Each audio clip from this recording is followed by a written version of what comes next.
Hey everyone, my name is Riley, and in this video we will be discussing the pros and cons of using an eSIM. You may be thinking of switching to an eSIM, but you want to get a little bit more information to understand if you even need an eSIM and if it's going to be the correct move for you. In this video, I'm going to give you all of the information that you need to know, all of the good things, all of the bad things. So by the end of this video, you should be able to decide if an eSIM is the right move for you. Now, the biggest and main differentiating factor between a regular SIM card like you see right here and an eSIM is that eSIMs are not physical. You don't need to use a physical SIM card. You don't need to use this disc tray on the side of your phone. It is all done online and removes the need for anything physical. So this is where we can start the pros. And the first pro is that you can have multiple SIMs on the same device. This is definitely a problem, especially with iPhones, as you can see right here.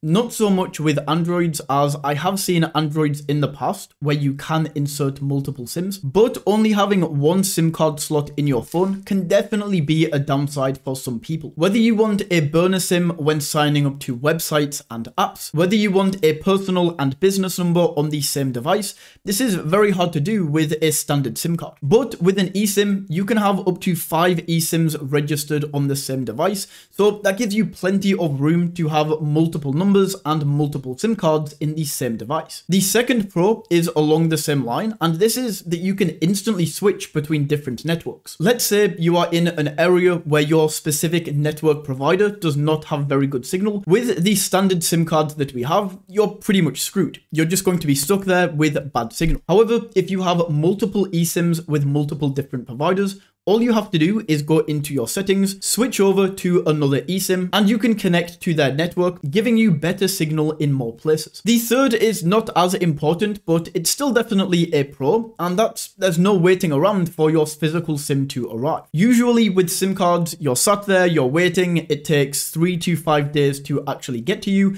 You have to install it into your phone. All of that is gone. With an eSIM, it's instant. You just buy the eSIM, you can load it onto your phone then and there, and there is no waiting around for your SIM card to arrive. The fourth pro is very handy, and this is the fact that you cannot lose an eSIM. Even making this video, taking the disc tray out of my phone, is kind of scary. Like, this is very small. I could easily lose it. Like, I just dropped it right there.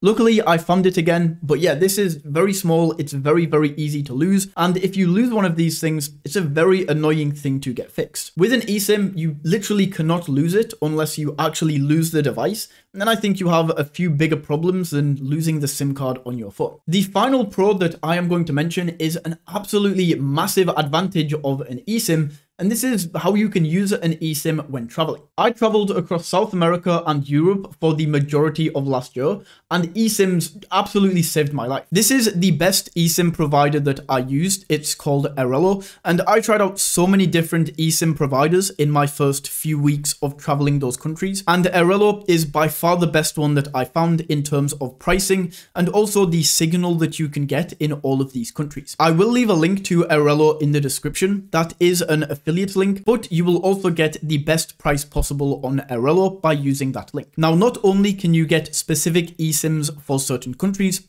for example, if I wanted to go to Spain, we can see the data package, how long this is valid for, and the price shown right here. So I can get like a month of data, 10 gigabytes for only $18.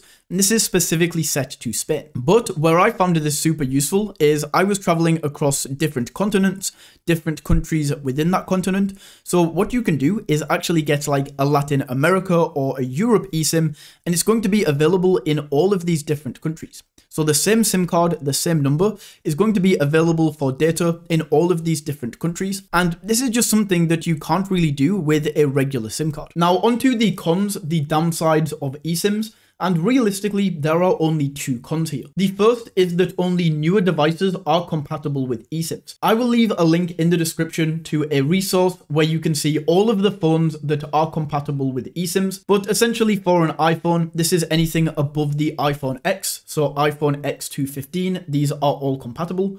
Anything lower than that are not compatible with eSIMs. With Androids, there are just too many different phones and makes to mention, so as I said, I will leave a resource in the description where you can go ahead and check that out. And the only other con to an eSIM is that they are not as easy to switch out when you actually change and upgrade your phone. With this, let's say I buy a new phone, all I have to do is take this SIM card out, slot it into my new phone, and boom, it's all set up, it's all automatically transferred, and it's very easy to do. With an eSIM, you usually do have to get in contact with the eSIM provider, let them know that you are changing, and they will do that for you. So it's still a relatively straightforward process. It's definitely not hard to do by any stretch of the imagination, but it's just not as easy as pulling this thing out, putting it into a new phone, and having your SIM instantly available. So those are the pros and cons of getting and using an eSIM. Hopefully this video helped you make up your mind and decide if an eSIM is the correct move for you. If it did, don't forget to smash that like button and tap that subscribe button. And until next time, take it easy.